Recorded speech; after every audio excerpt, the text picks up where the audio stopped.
Mm. Hello, guys. It's Linda here. Hi, Linda. Oh, hi, Prasad. How are you? I'm fine. Uh, Yeah. if I can share my screen after the intro, right? The thing is, I'm going to tell you how we're going to do it. I'm going to start off the webinar. I'm going to introduce the company first with a few slides. I'm going to Uh-huh. explain about the course and what we do, and then I'm going to be sharing my screen for the beginning for the first few slides, and then I'll give the screen to you, and you'll be doing your presentation. And Awesome. then when you finish your presentation, we'll do the question and answer session. And then at the end, I'll take the stream back to myself to finish off and wrap up the presentation with a few slides. Okay? Sounds good. Thank you. Mhm. Can you hear me well, yeah? Yeah, sure. I can hear you.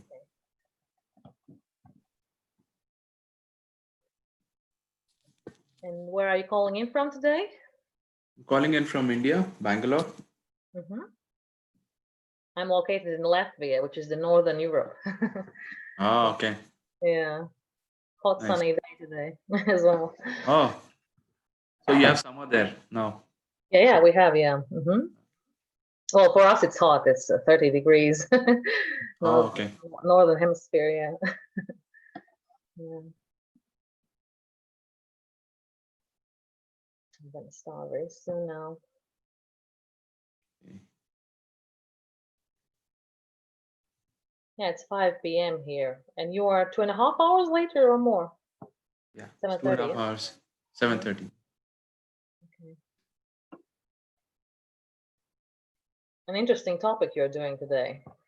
Oh, yeah. So I've had these challenges, so I thought it's a good topic to share with the Mhm. people.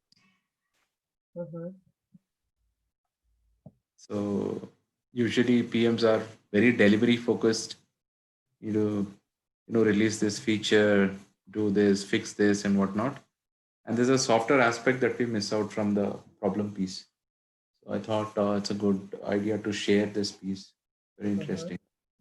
Yeah, it is something different. Yeah, different perspective. Mhm. Actually, came across Product Star on LinkedIn. That's how I connected with Ah, Julia. okay. LinkedIn. Yeah. Yeah, Mhm. so I see that it's a big community. Where is Product Star actually based out of? The headquarters are in Moscow. Yeah, but now we're Moscow. going global. Yeah. A lot of Awesome. experience in Russia. Okay, so I'm gonna start sharing my screen now. Mhm. Can you confirm that you see my presentation? You see my screen now? Yep. Okay. Hello, everyone. Everyone who is joining us today. I'm Linda. I'm from Product Star. And please welcome to our today's webinar. We have a very interesting theme today. And it's called problem framing, how to love the problem first so that you can love the solution later, with Prasant Tavalam, who is the product leader at Dell Technologies. So this is going to be a very interesting one. So guys, I would like to ask you just to, be active in the chat section today, please. Tell us who you are, where you're from, which country, which city, which company you work for, and please share with us, are you just starting out in product management or are you already experienced? And yeah, what is your experience in product management?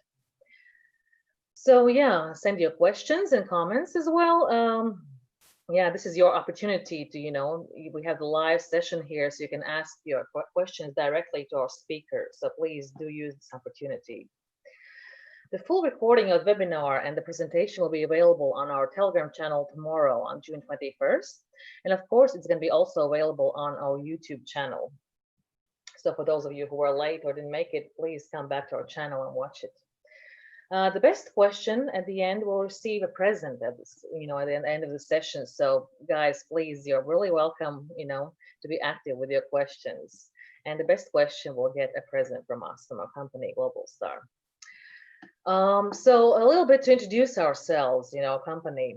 So we are doing a product management online course, which is a 6-month online course. And it consists of 60 lectures and 60 practical exercises from verified industry professionals. Our online platform allows you to complete the course at your own pace, so it's very convenient. You can go as fast or as slow as you wish. At the end of the course, we'll help you find an employer and prepare for job interviews. And we also provide you with great networking opportunity. You can communicate with your peers within the course group and receive mentor support. So who this course is perfect for? So first of all, marketers, marketers who want to get into product management and build a career in product marketing. It's also good for top managers. You can structure your work and systematically develop digital products. This course, of course, is suitable for project managers. You can learn the methodologies for making product decisions, master frameworks. And of course, it's very great for product managers. You can fill in the gaps in your knowledge. You can level up your skills and discover new ideas. So what will be in the course? If we talk about in a gist, so it's 6 months of training. We are doing the theoretical part, and what is great about our course is that we're also doing the training and the practical part. So you get the best industry top specialists, 60 lectures, and also followed by 60 workshops. There'll be webinars and workshops, of course. So we have live question answer sessions, group chats with participants, which allows you, for the free flow exchange of experiences and knowledge sharing. Then you'll be given homeworks. After going through each lesson, you'll be provided with video recordings of the lectures, chat log materials, and a homework assignment as well. And as I said, there's going to be a flexible study schedule. You can study at the time convenient for you, and recordings will be available to you.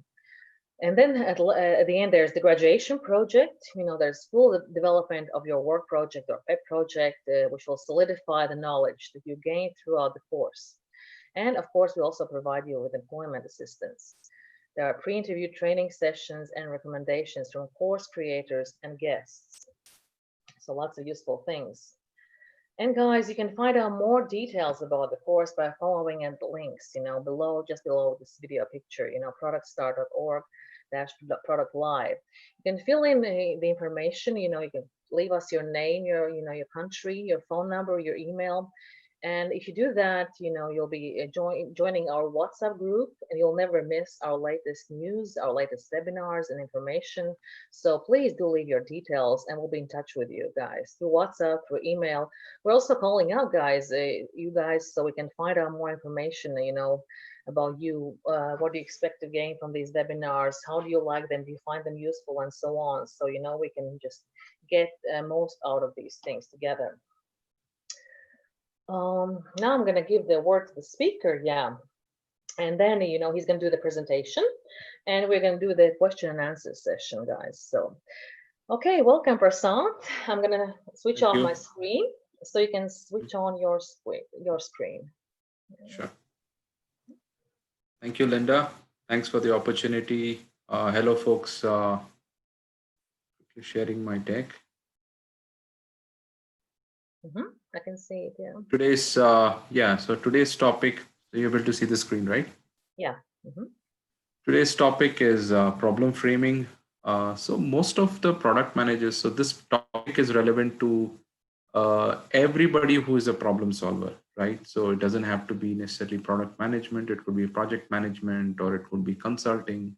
So anybody who works in the area of problem solving can derive benefit out of this. So the topic is how to love the problem first, so that you love the solution later. I'm going to share very simple techniques in this, in terms of softer aspects of the problems, which usually we tend to ignore, right? Let me give a quick introduction about myself. So my name is Prashant Tavalam. I'm a senior product manager at Dell Technologies. I'm a trainer. I'm a problem solver because I do a lot of coaching for the teams. I'm creative by nature, so I keep doing a lot of public workshops, especially on the creative space. And I love traveling. And you can connect on LinkedIn, Prashant Tavalam, right? So with this, let me tell you what are the key takeaways from the problem framing webinar today. So I'm going to share with you 5-step problem framing process. This is coming from Design Sprint Academy. This is what the Googles of the world practice, which I think will be relevant for you folks. also share with relevant examples. So I'm going to share with you with an example, so it's a lot more clearer how you can approach the problem framing process. Then I also, at the end of the session, we will also give you some reference information or tips which you can take back. So that's the agenda for the webinar.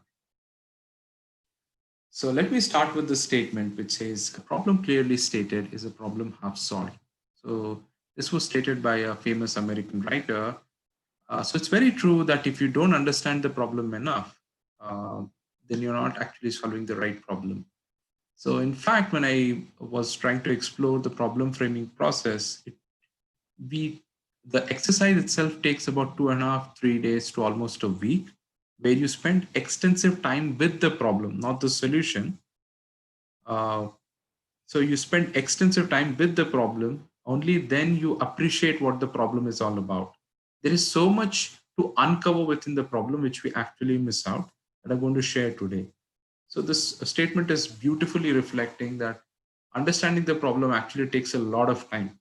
That's what this statement actually means. Once you understand the problem completely, 360 degrees, then it's a lot more easier to go and come up with solutions.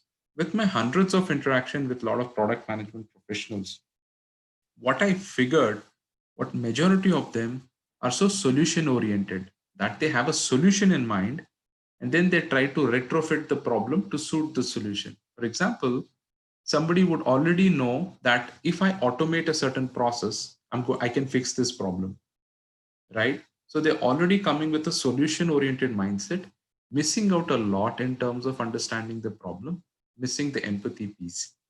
There are a lot of people who also come back and say, hey, I know that we need to create this kind of reporting or a dashboard, hence we will solve these problems. So there's a lot that we will discuss today in terms of aspects that we miss out, right? So why you need to do problem framing? Why is problem framing important at all? One is it helps you define the purpose why you're solving the problem, also the scope of a decision, right? So once you frame the problem, you know exactly what is the scope. There is no scope creep that is happening, right? And hence, once you understand the problems, come up with a solution. Once the problem is framed very well, the solutions are also concrete and concise, right? And hence, when you start writing your user stories, it reflects clarity in terms of what is the specific scope. Else, there's a lot of scope creep, and ultimately, you end up missing your deadlines, right? So then the second point why you need to do problem framing or why you need to understand problem framing is to prioritize what success actually means, right? Also, I'm going to talk to you in terms of biases, which is the core of the issue with the problems, because we tend to make a lot of assumptions because of the kind of experiences we've had in the past. As a result, we miss out so much in between. So this is a very simple 5-step problem framing process, which is the core slide of the webinar today. So let me start by explaining how to start with the problem statement. So before you finalize a problem, you need to get into a team, right? You form a team of whatever kind of stakeholders you want to involve. You want to include people from different departments who are really influenced. You include, so basically this calls for stakeholder recruitment. So you recruit stakeholders who should be part of this facilitation workshop, right? So when you're actually approaching a bigger problem, you bring in all relevant stakeholders who directly or indirectly impact the solution or have a problem in place, right? So what happens is when you bring that, you prioritize in terms of what kind of problem you want to solve. So once the problem is prioritized and everybody has agreed that they want to pick one problem to solve, right? At this point, you are not even sure if that problem is the right problem to solve, right? So based on voting, you pick a problem, right, to solve. It doesn't mean that this is the best problem to solve or we have understood the problem completely. At this point, there's a lot of abstraction that exists, right? You still go ahead based on voting system to pick a problem. Then you describe. So now I'll talk to you about the contextualizing the problem phase. Here is where you spend a lot of time in terms of removing the bias. I'll explain this. I'll explain this with an example. We did a small exercise, okay, as part of a consulting project where the problem was there's no clear view of order to fulfillment journey and in life cycle management for B2B customers. This was for a telecom client where, let's say, I'm part of a corporate company and I want to place order for SIM cards, or I want to place order for some products as a customer. I don't have complete visibility until and unless the final delivery happens. So no visibility to the whole flow. So I don't know where my order is stuck, what are the kind of issues that exist. And this whole process is called as the order and fulfillment journey. And the in life cycle management is the phase where, let's say, as a corporate customer, I want to change the number of parts that I ordered. I want to increase the number of SIM cards from 5 to 10, or change some other things. I want to change the shipping address, etc. That kind of visibility into the orders was not existing. And then this was the kind of problem we wanted to solve, and this came out of the voting system. At this point, there's still a lot of abstraction that exists, which is okay. A problem when you start off will have a lot of abstraction, which is okay. So once you pick a problem based on voting system, we proceeded further to do what is called as contextualizing the problem. This is the first step of getting into the actual problem framing. You have a problem which is agreed by all the stakeholders. Then what happens is you ask a question, what is the problem you're solving? Get into a very descriptive way of explaining what the problem is all about. In my previous slide, I explained what the problem is all about. You can also detail out a lot more in terms of what, according to you, is the problem. Right? Once you've done that, the next step is you need to ask, what have you tried in the past? So you will see in this particular image, there's a lot of effort put into understanding what are the different departments or who are the different stakeholders involved and what have they done? What have they tried so far in order to fix that particular problem, right? So they tried to create a self-service portal. They had their account manager assigned to a corporate partner. There was a services team which tried to fix any sort of challenges that they had. They had a dedicated team assigned. They were also trying to test out new portals. So these are some of the things as an organization or as a team they would have tried out in the past, and still they could not fix the problem, right? Then the next topic is, what are some of the barriers because of which the problem could not be solved? So this again helps the stakeholders to call out all the possible challenges that they faced in order to solve the problem, right? For example, it could be people problems where they were not friendly, or the portal was not responsive, or it was very cumbersome to use. Having a service manager was very difficult because there's a lot of back and forth that was happening. There's abstraction in the navigation. So there is less involvement by the end users. There are all the challenges that comes out. At this point, what happens is you are actually helping the stakeholders clear out their thoughts or bring out all their thoughts and put it on a piece of paper. When you do a brainstorming exercise like this, you understood, hey, these are all the things that we have done in the past. And these are the kind of challenges we have had while trying to fix the problem, right? The, the third one, or the fourth point here, which says is the most interesting aspect that I also came across, which is, what does critical success factor look like? Or what does success look like for you? If I said my current portal is sluggish, then what, according to you, is success? What is an awesome or the most perfect portal that you have come across? I would then say, hey, I've come across this Amazon site, Amazon.com, which had this wonderful navigation. I think it was so smooth, it was so easy to navigate through. So then what happens is, there's a source of inspiration. So you put down all the sources of inspiration. You'll see in the image that we figured out that we liked some part of Amazon ordering portal. We looked at how Uber app works, the way we order for cabs. So we wanted to get inspiration from there. There were some stakeholders who said, I really like the way Netflix works in terms of a certain flow, right? Why can't we look at Netflix? Then somebody also said, in terms of collaboration, why can't we look at Paytm, right? Or in somebody said, hey, Airbnb has an awesome navigation in terms of it's highly visual, it's a lot more interactive, so it's easy to navigate and has fewer steps. So this way, you give the stakeholders an opportunity to uh, explain or demonstrate in terms of what is their perfect world look like, what is their perfect portal look like, or a perfect problem looks like. So what happens in return is you're trying to capture all the possible best practices that exist in the outer world, right? So we as expert panel who come in as stakeholders, try to discuss out to say, what have we tried in the past? What didn't work because of some of the barriers? And what kind of examples can we pick? What kind of features and products or examples can we look at to emulate, right? So this kind of opens up our mind in terms of, hey, I know we have done so many things in the past. We've had some barriers, but why don't we try this, right? So it opens up ideas in terms of what kind of lean experiments you can try. So trust me, if you actually follow this methodology, there's a lot of insight you'll get in terms of what are the barriers and what does success actually look like.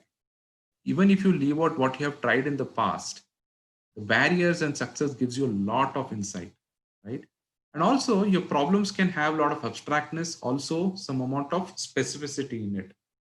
So it takes a lot of detailing. It could also go through churns in terms of trying to perfect the answers that you put into this. You could also do a couple of rounds. But once you do this, there's a lot more clarity that sinks in terms of where are we currently. You understand the as is. So understanding the as is also takes a lot of effort. This particular exercise could take almost 1 or 2 days to complete. And then finally, the entire team agrees on the final contextualization of the problem. So this simple exercise can be very, brain teasing. It could tease your brain. It is a good mental workout in terms of finally arriving at this picture. Once you arrive at this picture, you know where you are at this point in terms of as is. Now, what's interesting is this is called as cognitive biases, right? As humans, like I told you earlier, we have certain experiences that we have acquired as we have in our professional lives, right? Because of our experiences, lot of the decisions we make, lot of the thought process are influenced by the experiences we've had. And these questions, which we discussed in the previous slide, which was what have we tried in the past, has to do with outcome bias, wherein humans can base the decisions based on only outcomes and ignore the context. By asking the questions, by trying to put out all our thoughts in terms of what have we done in the past, kind of puts on hold or brings out all the outcome biases onto the paper. The next question is, what were some of the barriers and constraints you had? So sometimes we ignore the negative information for lack of time or lack of clarity because we are running on deadlines. You would have missed the point of understanding the negative information which you should have put out, right? So this is a good exercise, and even in fact a good question to ask, what were some of the barriers or constraints that exist? Right? That way you're also capturing all the negative information that exists. Right? The stakeholders are able to think hard and pull out all examples and put it on the board. The third one is, what were some of the success factors and what does that look like? So this is called as confirmation bias. You liked something on Amazon.com, or you liked something on Airbnb, or some particular product that you tried out, and you felt that was really awesome. And that actually meant seamless or success to you, right? So you want to bring that onto the floor and discuss this out and see if you can get consensus, and then you put it on the paper. So this way, what happens is you are able to address outcome bias. You're also able to address confirmation bias, and then you're able to address ostrich bias, which is ignoring the negative information, right? So this kind of now sets you on a path of, hey, this is where we exist, and these are certain things that we want to actually try out. There's another step in the whole process, right? The next step is the clarify business need. So the webinar is going to talk mostly about contextualizing the problem and clarifying the business need, because out in the market, out in the product management world, we already do user research, empathy map, user journey, which are already tools and techniques which most of us are aware of. What we miss is the juice and the fun in working and understanding the problem. So far, we looked at how to contextualize a problem in terms of negating all the biases that we stakeholders can have while solving the problem. We did that with contextualizing the problem. Now we'll look at how to clarify business need. And when you try to clarify the business need, you have questions like, what do you want to actually achieve, right? So now that you understand what is the as is, it becomes so much easy. What we did was, what we were trying to achieve was a simple, quick, transparent, efficient way to procure products. So you see, the problem which we started off was, how do we create a portal to, how do we create a quick, transparent, and efficient way to procure a product? Now we are bringing in a lot of user context. We're trying to actually move away from solution orientation to understanding from what the customer actually wants. What they really need is a simple, quick, and transparent way and efficient way to procure products. And this simple statement actually opens up a lot more doors in terms of solutioning. And what does measure of success look like? So these are nothing but, how do you have critical success factors defined? I want to see increase in adoption by the users. I want to see retention of customers. So I think this is a standard product management practice where you define critical success factors. So you're getting a lot more specific now, moving away from abstract, right? And then what are the steps to achieve the goals, right? You identify users' pain areas, you do user research, you do prototyping, blah, blah, blah. So these are some of the specific activities that any product management team can do, right? So it gets very specific. Then comes the interesting part. This is the most interesting part I want to cover. We miss out this all the time. If nothing changes, how will the future look like? How will the existing solution look like? Suppose things did not change. There was no solution in place. The problem still continued to exist. How would the future look like for the team or for the company? This is a very bold question. It's a very, very strong question to ask. It may seem very simple, but when you actually get into discussing what exactly can happen in the future, it could also result in shutting down of the company. There are a lot of such companies. For example, Kodak, it could be Sony's Walkman.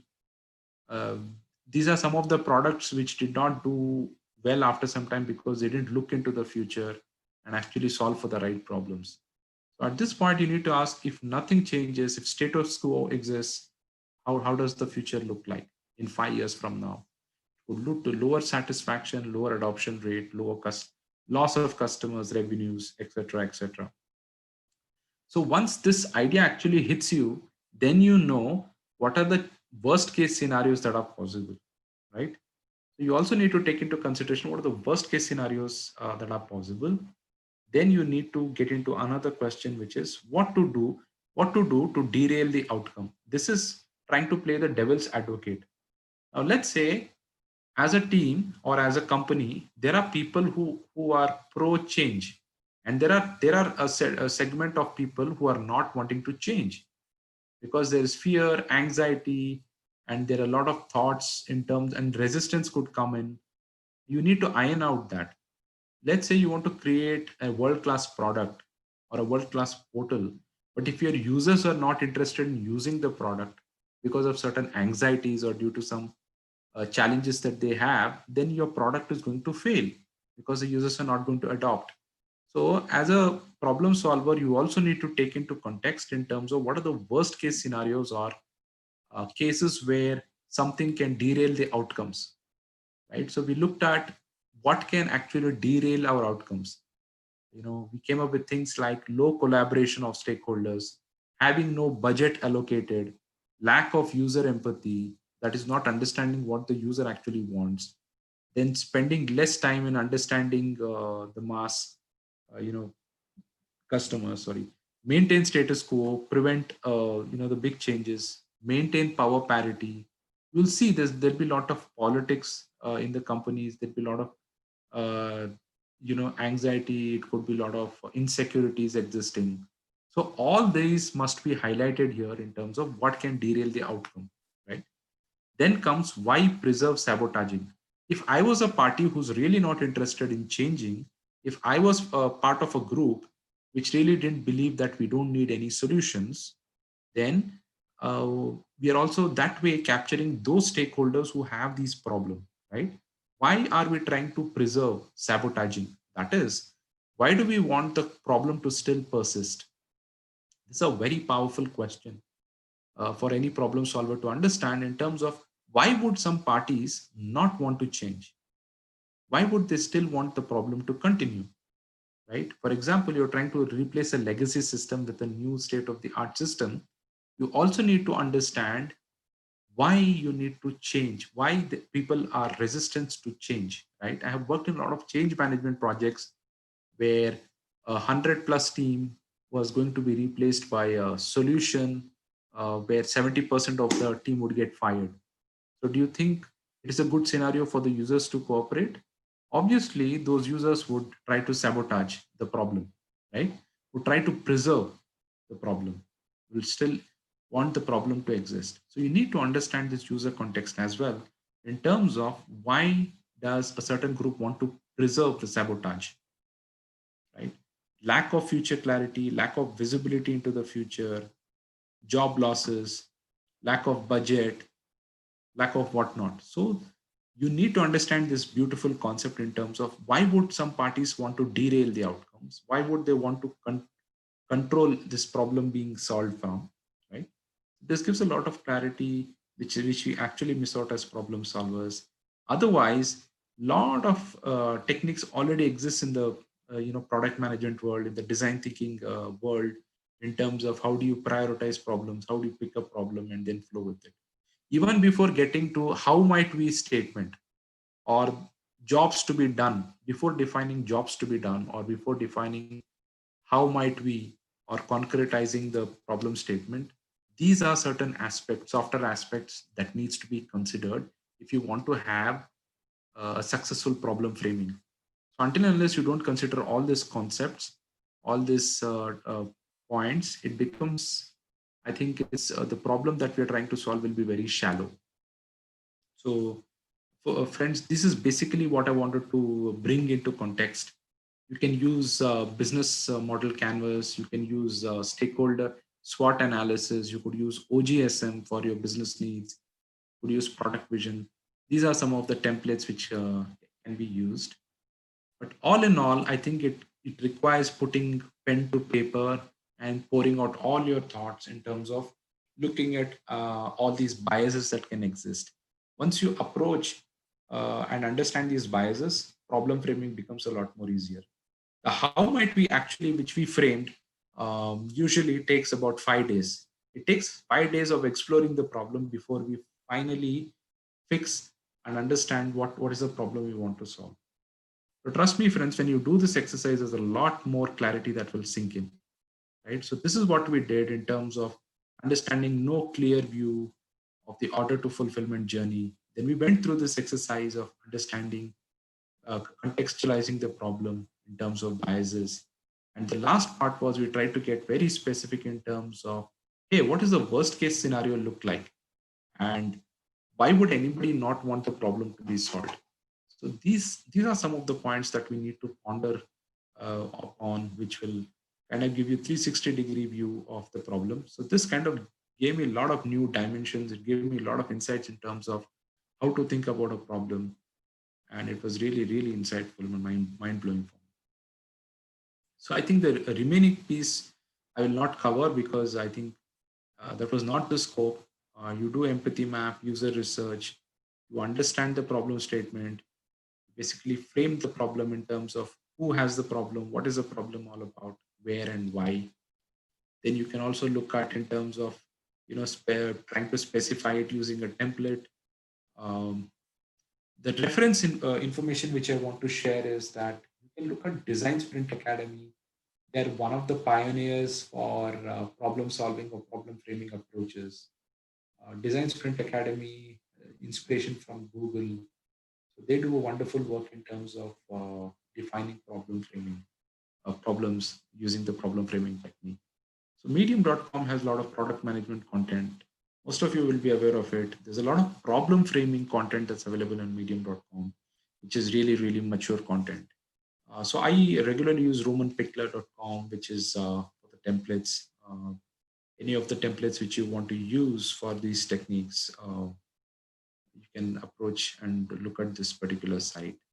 Some of the product management tips I would like to share with you folks is, at least in my company, I've seen that data is a big challenge, right? So if you are able to understand your data ecosystem, understand where the data is flowing from, how do you capture the data, how do you make sense of the data, what is the relationship that the stakeholders have with the data. The term I would like to leave you with is data ecosystem mapping. We're able to get a sense of what data exists with you in your world. It becomes a lot more easier in terms of what new kind of data you want to generate. Okay, so do not take shortcuts. This is classic product management gyan in terms of interview as many users as possible. It should be as minimum as 6 to 8 users at least. You have to practice empathy. I've attended a lot of mindfulness classes. So if you meditate, there are a lot you can practice empathy better. So as product managers, it's a good practice to get into meditation, do 5 to 10 minutes of meditation on a daily basis. Those are the times when you actually there are aha moments and you get really awesome ideas, right? Also, the last point is take the team along. The team has to get a buy-in. You can't do it alone. So this is classic product management gyan, but I thought some of them would be probably new to you. So with this, I would like to end my webinar topic for today. Thank you for patiently listening. Linda, I'd like to hand it over to you. Thank you. Thank you, Prashant. It was very insightful. Thank you for sharing your knowledge. Okay, so we can turn now to the question answers session. Maybe you can just leave on your presentation if you need to return to reference some of the questions. You can still leave it on for now, the presentation, and then I'll take the screen back. Okay. The first question comes from Ashish Gupta. He's asking, do you identify the right potential customer before or after defining the problem? Could you repeat that, please? He's asking, do you identify the right potential customer before or after defining the problem? I think this has to happen before, right? So you need to understand the customers before, you understand potential stakeholders before. So there's a lot of background work you need to do in terms of reading up a lot in terms of who the customer is, which industry they come from, who are their competitors, what problems are they facing. You may want to look at their balance sheets. You may want to look at some of the literature that's available online. So there's some amount of background work will help you understand if you're trying to work with the right stakeholders. I think research is necessary. Okay, thank you. Sankar Ganesh is asking, while building the product, should we solve problems that engineers love to build, or build something which customers love to use, or should it solve inevitable problems for the customer's customers? Such questions. Yeah, so it's a good question. The answer to this is always put the customer at the center. You're solving problems for the customer, not for yourself. Customer is the hero, you are not the hero. So until unless you make the customer win, you don't win. So it has to always have customer context. It's nothing to do with the engineering context.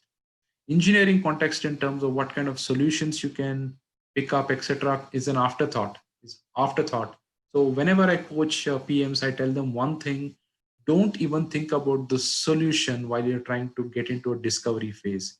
Still in the problem discovery phase. So stick with the problem mindset. Even stop thinking about the problem. Stop thinking about how you're going to code it, how you're going to develop it, etc. Mhm. Thank you.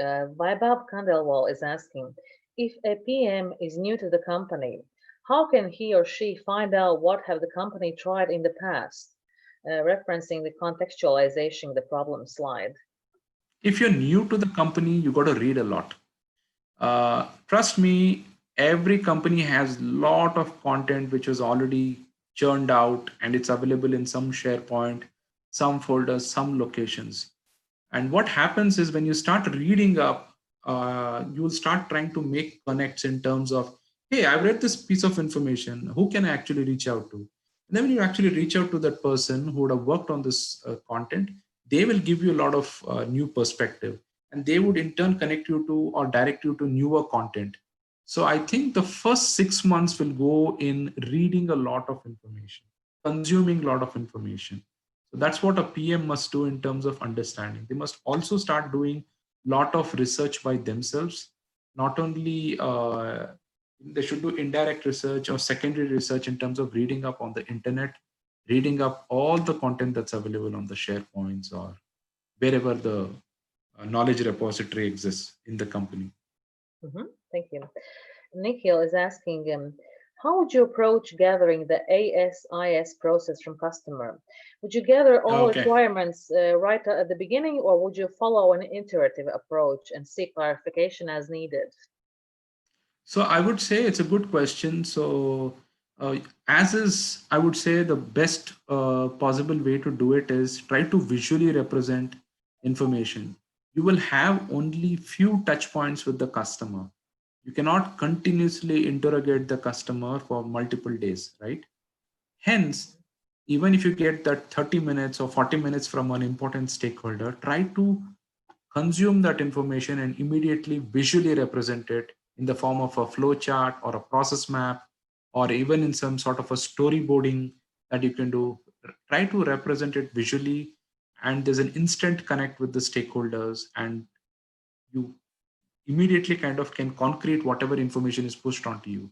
Instead, if you try to type information or record information, there's a lot of thing which is missed out. This will also cause a lot of back and forth with the customers. You spend a lot of time, you waste a lot of time in trying to finally arrive at what was actually conveyed by the customer. So stick to visual representation, try to use process maps, try to use some sort of visual representation, use your board, use a paper, show it to your customers, get a kind of okay on it. That's Thank you. And Nikhil Dimech is also asking, how do you address the business understanding of the problem, especially when you do not have the domain understanding? Would you rely on yeah. the data at hand or look for a domain expert to give insights? So I so that is something that comes with experience, right? There's no perfect answer to how do you do it, but it requires a lot of reading up from your side, right? There's a lot of research because multiple stakeholders give you a lot of information, so you should be able to make sense and connect the dots. So when you reach out to the business users, you don't know if they understand the complete context. So you, as a problem solver, need to consume that information, then also talk to other stakeholders to make sense of if they're solving the right problems. So if you use this problem technique that I was talking to you about, it will bring in a lot more clarity in terms of different stakeholders throwing information at you and then you trying to make sense of it. Mhm. Thank you. Abhinav Sharma is asking, how price management is concerned with the product management? What is the connection between both, if any? So pricing management is very important, especially ultimately everything is about money, right? You got to show people the money, they show people the value that comes out of it. Not necessarily all the time money, but especially when there's a pitching exercise. You figured out a problem, and then you're actually trying to say, hey, I'm going to build this awesome product, or I'm going to build this awesome feature or this enhancement into the existing product. And then you need to pitch. So how do you define ROI? Until unless you don't communicate through numbers, it could be financials, it could be numbers in terms of what is the revenue increase, customer adoption rate increase, or reduction in cycle time. So you got to call out in terms of what pains you're solving or what gains are you trying to improve. This has to come out in the form of numbers. So whenever there's a pitching exercise and you're asking for money in order to create the solution, it becomes very, very necessary. Financial management is very necessary. Getting into EBITDA, terms like EBITDA, trying to understand ROI, all this is very, very relevant, especially during the pitching exercise when you're asking for money from people to create a solution. Thank you. And for example, if you were to hire an assistant for yourself in product management now, what would be the things that you would be looking for in a candidate? Uh, they must have a very clear mindset.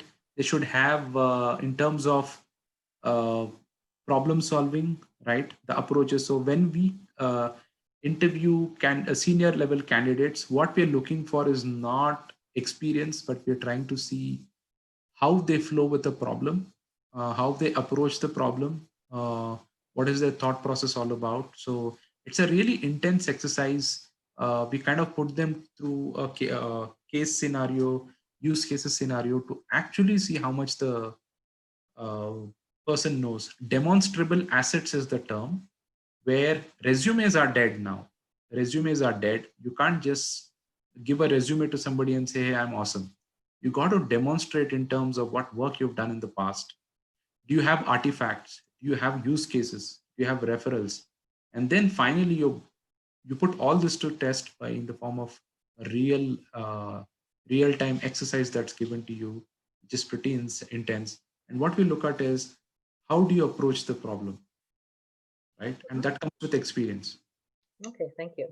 And when I'm calling up people, say our audience, usually when I'm calling them on the phone and asking questions about what would you like to hear in webinars and so on, and often people say, with all these, pandemic and all the stuff going on in the world, they're thinking like, what are the main trends that are going on? What do you see happening in product management?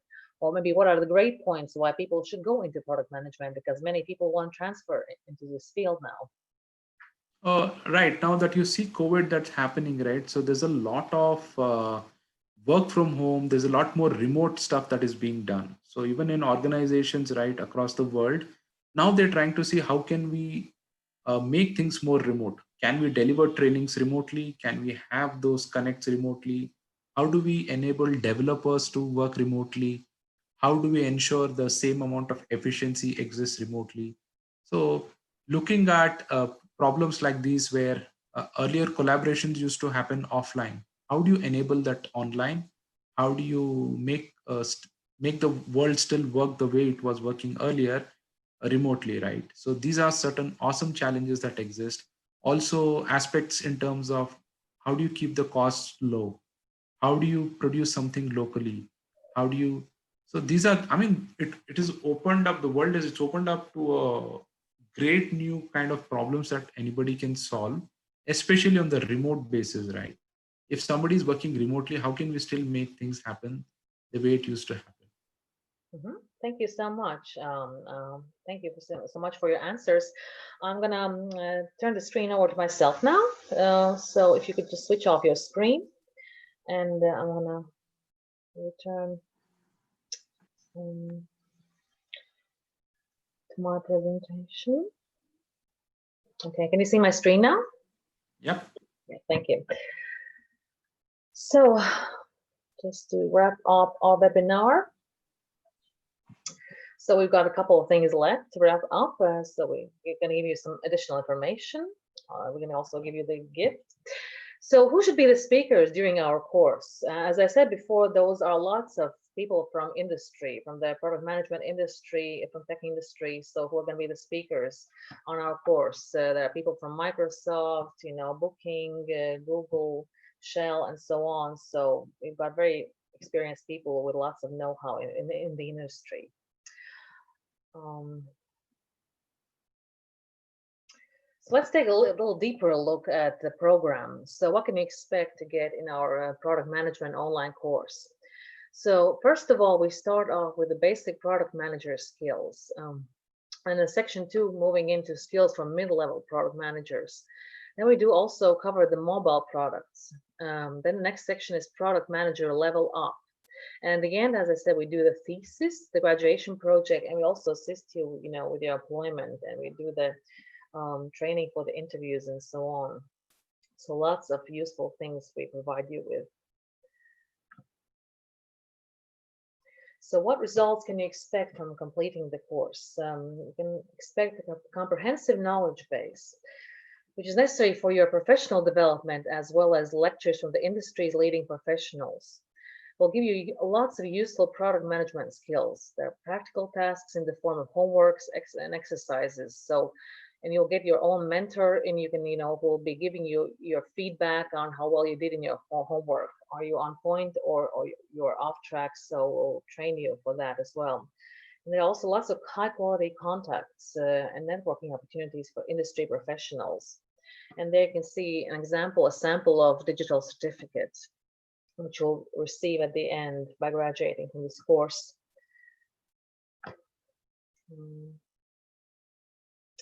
So you can find out more details about the course by following the link at productstar.org/live. So as I said before, guys, it'd be so useful if you could leave your name, your country, your phone number, and email, and we can get in touch with you, and then you'll never miss any latest updates, our newest webinars, and lots of other good information. And don't be scared if you get a phone call from an unknown number. So it's just me or my colleagues, my team members who are calling you up just to see, get feedback from you guys, how you found the webinar, did you find it useful, what do you want to hear about, and so on, and see what else we can assist you with, what information. So now is the time, as I said before, the best question will receive a cool gift at the end of the session. So the cool gift is a book on product management. It's called Hooked: How to Build Habit-Forming Products. So Prashant, I'm thinking going through the questions. You really liked the question by Nikhil D. Mehta. So I think we're gonna give the book to Nikhil. Yes, so Nikhil, please get in touch with our team member, Yulia Kenya, and she'll give you all the details on how you can redeem your gift. So congratulations, Sam. Just to wrap up, there's another good section on our site where you can do your homework, where you can rate your product manager skills. There's a chart. And you need to fill in your name, your surname, and answer basically various questions, and you need to answer them honestly, basically, where you can rate yourself from 0 to 5. 0 being just, meaning that you're just starting out in the product management, and 5 is that you're already a top level manager in product management. So that'd be a very useful thing for you guys. So yes, it seems like we're wrapping up today. Yeah, please follow our Telegram channel at productstar.org. Please come back to our YouTube channel, watch the webinar, and yeah, we'll be in touch with you guys over email or WhatsApp group or by calling you. And yes, I would really like to thank Prashant again for giving such a great presentation. An interesting subject this time, something unusual, of problem framing. I hope you found it really useful, guys. And thank you, Prashant. So last word to you. Thanks, Linda. Yeah. Thank you. Okay, Thanks. everybody. It was very nice. Yes. Okay, everybody. Have a nice evening wherever you are in the world. Stay safe. And yeah, thank you for joining us today. Goodbye.